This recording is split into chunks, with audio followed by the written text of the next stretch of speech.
So first, we will study now a parallel resonating circuit. So what does a resonating circuit mean? I'm going to first talk about this. So this is a parallel connected RLC circuit connected to a generator. And in a resonating circuit, there is an electric current or electrical energy oscillating between a capacitor and inductor. So this here is an energy or current oscillating between the capacitor and inductor, back, forth, back, forth, back, forth. So it's going like this. So this circuit is defined as a parallel resonating circuit. So what is the condition for parallel resonating circuit? First, I will explain this one. This is explained in the book. When electric current of the capacitor IC and electric current of the inductor IL are equal, when IC is equal to IL, so this is a parallel resonating circuit, and resonance takes place between the capacitor and inductor. Electrical energy or electrical current oscillates or between the capacitor and inductor. So this oscillation is called as parallel resonating circuit. So if IC and IC is equal to IL, so which means according to total potential, total current equation, which is equal to I total IR squared plus IC minus IL squared. If these two are equal to each other, so this subtraction must be equal to 0. That's why so total electric current of the circuit will be minimum. So it's going to be minimum because this term is going to be 0. In this case, total electric current will be only the electric current of the resistor. This generator will only provide electric current to the resistor, so then not a capacitor and inductor, because electric current continuously oscillate between the capacitor and inductor in parallel resonating circuit. So if this is 0, then this is the first thing we should know. In parallel resonating circuit, so because IC is equal to IL, so then this term is going to be 0. That's why total electric current of the will be minimum, and total electric current is going to be only I total is equal to IR, which is the resistance, it's the current of the resistor. Second property of parallel resonating circuit is this. According to phase angle difference equation, theta tangent inverse of tangent IC minus IL over IR, because these IC and IL are equal, so this subtraction is going to be 0. Tangent, we are going to get the angle by inverse tangent of 0. So then if we do that, we will see that the phase angle difference is 0. Total electric current and potential difference is going to be in phase. So in parallel resonating circuits, it's going to be in phase. And we will continue with the third property. If total electric current is minimum, according to the Ohm's law, I total is equal to V divided by, because V is constant here, which is the generator's potential difference. It's the same for each element. It will not change. So if total electric current is minimum according to the first condition, if we want this to be minimum, so the total impedance of the circuit must be maximum. So Z is going to be maximum. Total impedance of the circuit will be maximum in parallel resonating circuit. And because IL is equal to IC, it was the condition for parallel resonating circuit, which means V over XL and V over XC also must be equal to each other. If we simplify V's, because V's are equal, XL is equal to XC. This is one of the very important property of the parallel resonating circuit. Inductive impedance and capacitive impedance of the circuit is going to be equal. This is the the property we should know about resonating circuits. Next, we said that total impedance is maximum. According to impedance equation, 1 over Z is equal to 1 over R plus 1 over XC minus 1 over XL. Because these two are equal, XL and XC are equal, so this term is going to be 0. So the total impedance Z in this case will be equal only R. So Z is equal to R. This is the fifth thing we should know about parallel resonating circuit. Yani total impedance only equal to resistor of the circuit. And last thing, because XL is equal to XC, so omega, which is XL, is omega L must be equal to XC, which is 1 over omega. So if we cross product this, we can get the angular frequency of the oscillation. How fast electric current is oscillating between capacitor and inductor depends on two things. One of them is inductance of the coil. Second one is capacitance of the capacitor, but square root of this multiplication. So equation for calculating the angular frequency omega of this oscillation is 1 over root of L times C. If you look at this first, second, third, fourth, fifth, and sixth conditions or 6 results of parallel resonating circuit, you will see that something in red is written under the each part. So for example, in total electric current is minimum in parallel resonating circuit but maximum in series resonated circuit. So there's also a circuit which is known as a series resonating circuit. So this is not explained in your book, but briefly I will show you. In series resonating circuit, we have a resistor R and a coil L and a capacitor C connected in series to a generator. So, okay, in series resonating circuit, series resonating circuit. So we know that there is VR for potential difference of resistor, VL for potential difference across the inductor, and VC for the potential difference across the capacitor. In series resonating circuit, VL and VC are equal. Yani VL must be equal to VC. This is how electrical energy oscillates between the capacitor and inductor. So then that's why V total is going to be only VR here.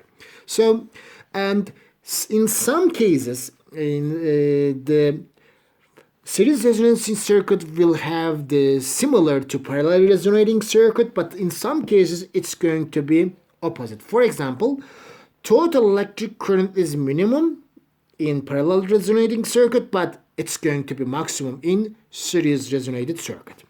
So phase angle difference is 0 in parallel resonating circuit, also same in series circuit, which means total the phase angle difference is also going to be 0 in series resonating circuit. Why? Because we know that theta is equal to tangent inverse VL minus VC divided by VR. So because VL and VC are equal to each other according to series resonating circuit, so this is going to be 0, tangent also will be 0. That's why phase angle difference will be 0 for both parallel resonating circuit and also series resonating circuit. Next one, total impedance Z is maximum in parallel resonating circuit but minimum in series resonating circuit. And XL and XC are equal in parallel resonating circuit, also equal in series resonating circuit. So they are the same in series and parallel resonating circuit. So next is total impedance is equal to Z is equal to R in parallel resonating circuit. Also Z is equal to R in series resonating circuit because their equations are very similar. In series resonating circuit, it is R squared plus XL minus XC squared. Remember the impedance because this is 0, so then Z is equal to R. So that's why total impedance Z is equal to only the resistance of the resistor of both series and parallel resonating circuit. And also, angular frequency equation is the same in both series and parallel resonating circuit. So what is the difference between the series and parallel resonating circuit? Only difference is that here in parallel resonating circuit, electric current is minimum, but series resonating circuit, electric current is maximum. In series parallel resonating circuit, total impedance is maximum. In parallel, it is maximum, but in series, it is minimum. All others, second, fourth, fifth, and sixth properties are the same in both series and parallel resonating circuit. And we will now briefly explain oscillating circuit or resonating circuit as much as it's explained in the book. Okay, also then this resonating circuit, also known as oscillating circuit, and every oscillating circuit consists of two elements, one capacitor and one inductor. And then this capacitor is generally a variable capacitor. This arrow sign represents it's a variable capacitor. Why is it variable? I will explain at the end. But we know that if you want to give such a system to electrical energy, first you are able to charge the capacitor by a battery. You attach a battery to the terminals of a capacitor, and this capacitor will be charged. So, and I explained that if you charge this capacitor, then there is an electric current, electrical energy oscillating between the capacitor and inductor. Assume that initially this capacitor is charged by using a battery. So capacitor is initially charged with a QO by an external source, which can be a battery. And then one plate will be positive, the other plate will be negative. When you charge the capacitor with the battery, this capacitor stores the energy in the form of electric field. Remember, there will be electric field lines between them from positive plate to negative plate. So this is the field which stores electrical energy in the form of electric field. So then what's happening when you connect this capacitor to a coil? This capacitor will start discharging. So then electric current will start from positive plate to negative plate. It will pass through the coil. As electric current passes through the coil, remember, if you give current to a coil produces a magnetic field. So then this capacitor starts discharging with a maximum current through the coil. So by the time it loses all its energy, so then electric current is passing through the coil. Because that this electric current, because of this electric current, this coil will produce a magnetic field. Now the energy stored in the coil as magnetic field of the coil. But this coil has a property. You know that this coil, when electric current is increasing in a coil because of the self-induction, it opposes this increase. If electric current is decreasing in the coil because of the self-induction, it opposes this decrease. So this coil causes this property, and self-induction of this coil causes this capacitor, which is discharged, so initially charged and discharged, again to be charged. And this coil, because of by using its self-induction property, is charging this capacitor again, but this opposite manner. The charge is again stored in the capacitor by the coil until the current in the coil drops to zero. And the capacitor becomes now oppositely polarized. If initially left plate is positive, right is negative. Now left is negative, right is positive. The electrical energy now stored in the capacitor as electric field again. This time electric field direction has changed from positive to negative, from right to left, but initially it was from left to right. So that, but this charged capacitor will again becomes discharged through the coil, and the energy now stored in the capacitor is electric field, but this capacitor once again will be discharged by producing an oppositely directed electric current. It was initially counterclockwise, but now clockwise. And then again it's going to be discharged like this. Once again discharge, once again discharge. So there will be an electric current between the capacitor and inductor continuously oscillating, resonating, oscillating. So it's sometimes becomes counterclockwise and then clockwise again, counterclockwise again, clockwise again. This exchange of energy is repeated many times, several times between the capacitor and the coil.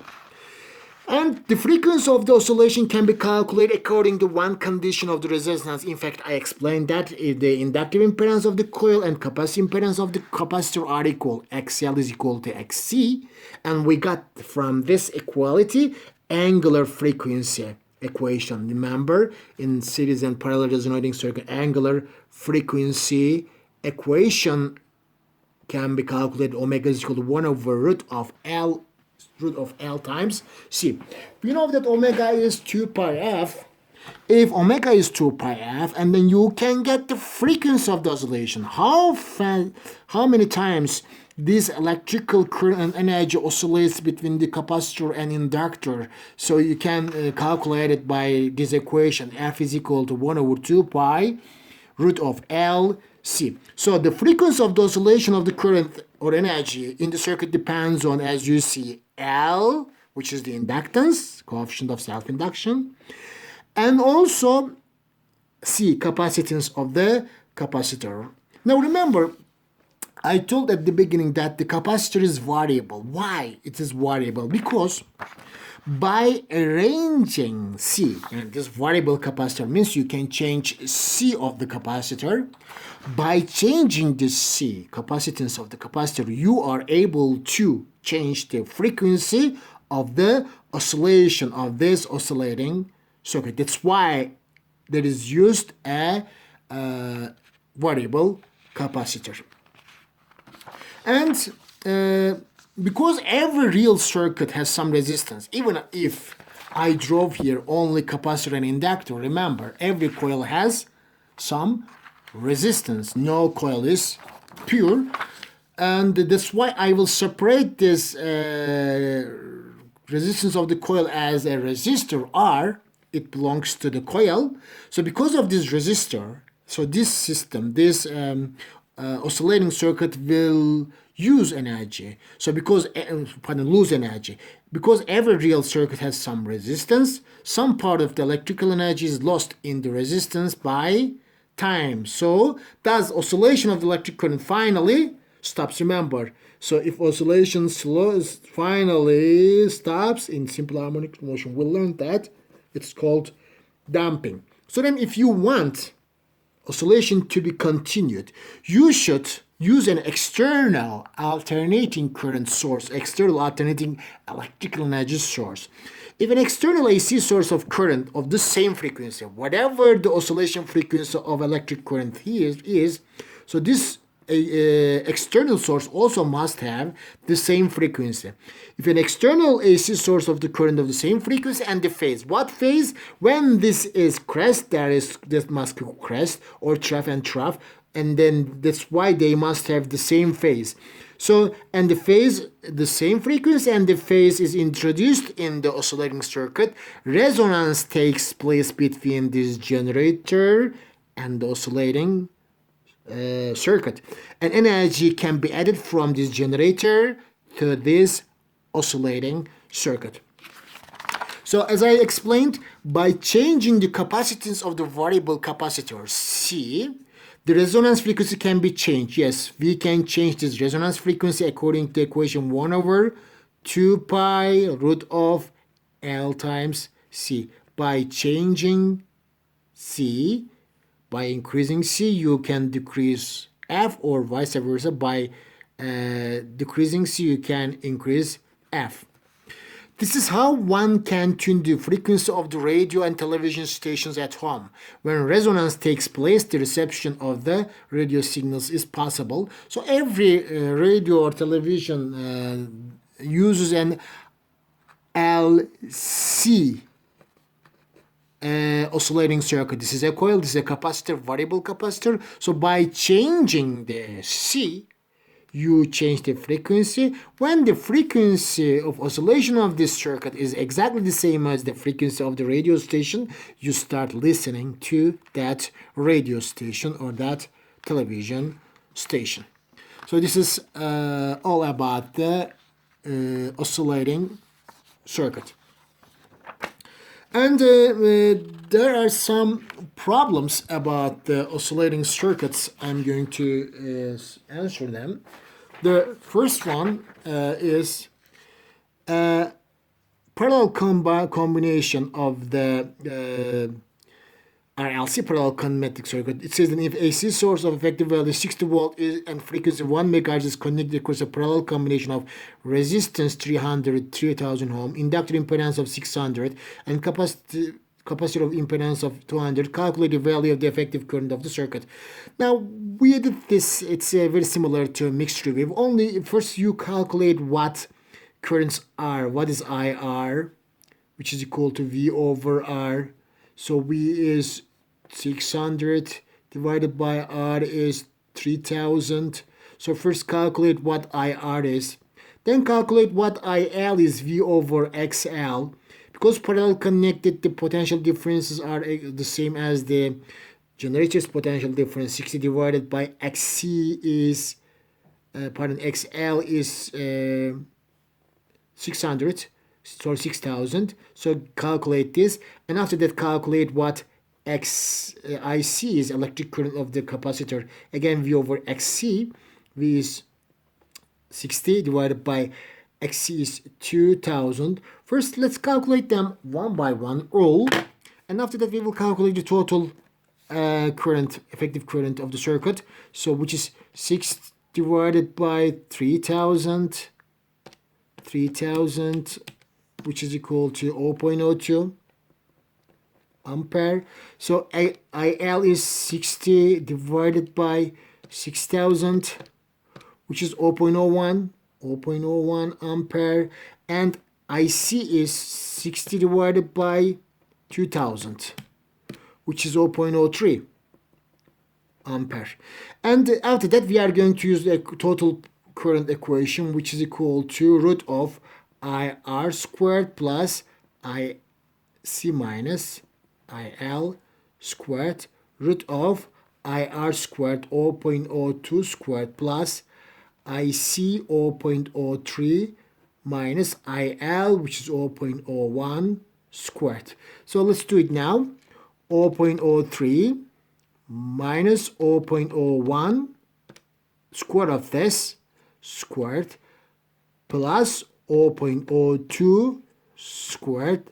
It is the answer. 4 times 10 to the power negative 4. Then square root of answer is 0.028. So 0.028 ampere is the electric current of the circuit. An AC source is connected across a parallel combination of the pure resistor, pure self-inductance, and capacitance. The angle of phase difference between which of the following is 180. Remember, in Rlc parallel circuit, if you remember, I'm going to just put it here. It is the Rlc parallel circuit. As you see, IC and IL are opposite vectors. One of them is, as you see, up to the plane of the page. The other one is down to the plane of the page. So these vectors are opposite in direction. So the angle between them is 180. That's why we will say that IC and IL are the vectors which are opposite in direction. That's why phase angle difference between these two vectors is 180. And the resonance circuit is made of an inductive coil and a variable capacitor. If the capacitance of the capacitor is lowered from 800 to 400 microfarad, by which value the frequency of the circuit changes. Now let's use the equation for the frequency equation. 1 over 2 pi root of LC. Question says that for this capacitance is lowered. I mean, you are going to decrease the capacitor from C to C over 2. And we know that if capacitor decreases, frequency increases. If capacitor decreases by 2, if there were no square root, frequency must increase by 2. But there is square root of 2. If capacitor decreases by 2, The frequency will increase by root of 2 because of that root. That's why answer is going to be A.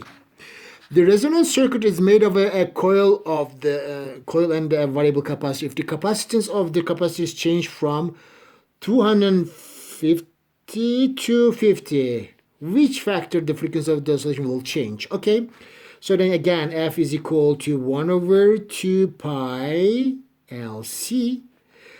Capacitor decreases by a factor of 5. From this to that, you are going to divide this number by 5. You will get that. That's why you are going to decrease the capacitance by 5, by a factor of 5. Because it's decreasing, frequency must increase. If there were no root, answer would be 5 times. But because there is root, answer is going to be root of 5 times. And which of the following is true when the circuit enters into resonance of the oscillating circuit? Remember, in resonance condition, XL is equal to XC. This is the resonance condition for both parallel and series resonating circuit. Tuning the frequency of the radio and television station at home to make a good reception of the broadcasting station is one of the applications of self-induction, magnetic hysteresis, photoelectric wave, electrical resonance is the answer. Which of the following is true for resonance circuit in series connection? Series or parallel both have the condition XL is equal to XC. Never they are different. What about the D1?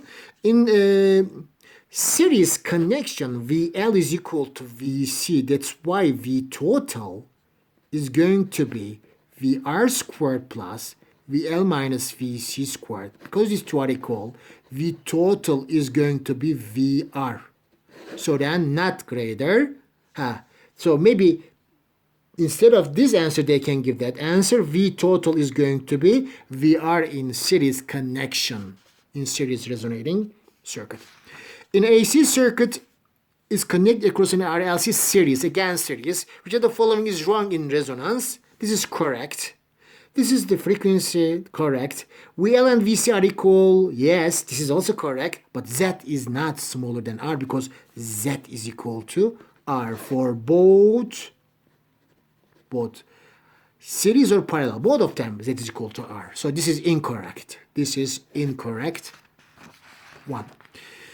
In an AC circuit is made up of an AC source of inductive coil with a specific ohmic resistance and a capacitor of capacity impedance 62.8 ohm. The frequency of the circuit is 100 Hz. If you know that omega L is equal to 1 over omega C, this is conditioned for resonance. So what is the approximate value of the self-inductance? So which means and this omega L is equal to 1 over omega C means XL is equal to XC. This is condition for resonance. So then calculate the self-inductance L of the circuit. Because XC is given in the question, which is 60.8, which means you can say that XL is also 62.8. 62.8 is XL, 2 pi F L. You are going to use this equation. So then 62.8 is equal to 2 pi 6.28. F is given in the question is 100 multiplied by L. So then L is equal to this divided by that. So let's do it.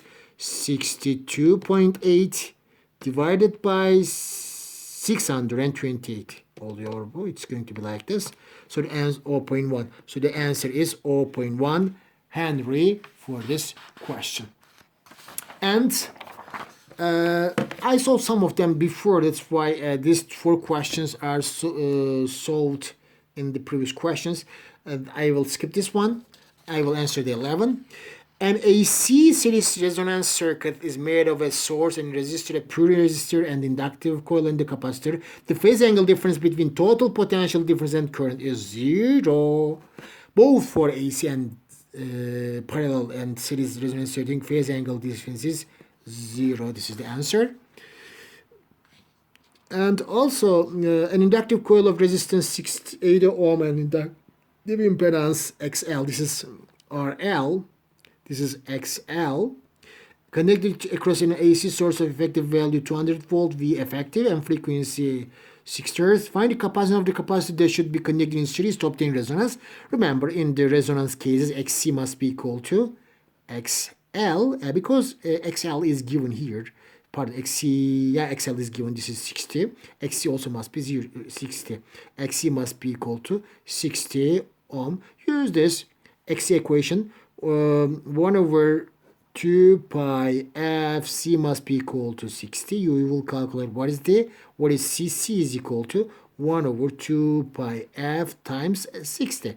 Just change the place.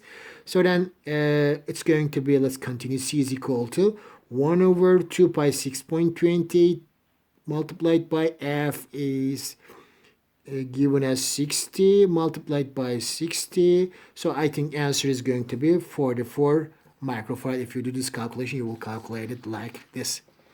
And the last one, an AC source is connected across a series combination of inductive coil of its specific resistance and inductive impedance of XL. So this is XL, and capacitance and capacity C capacitance is 49 microfarad. Reach the resonance. Resonance means XL is equal to XC. Find the resonance frequency.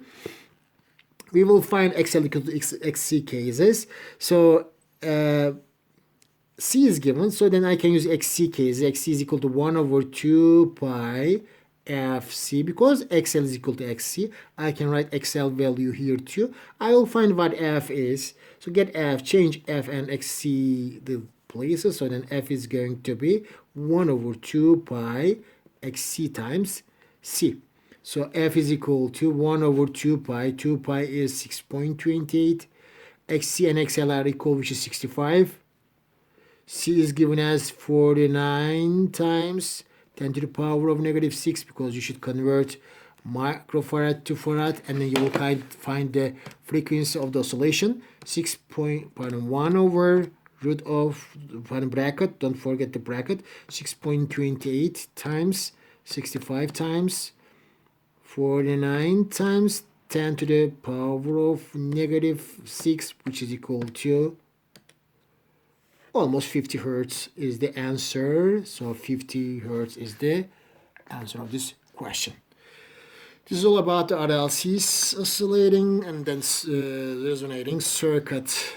Next lesson we'll continue with the transformers.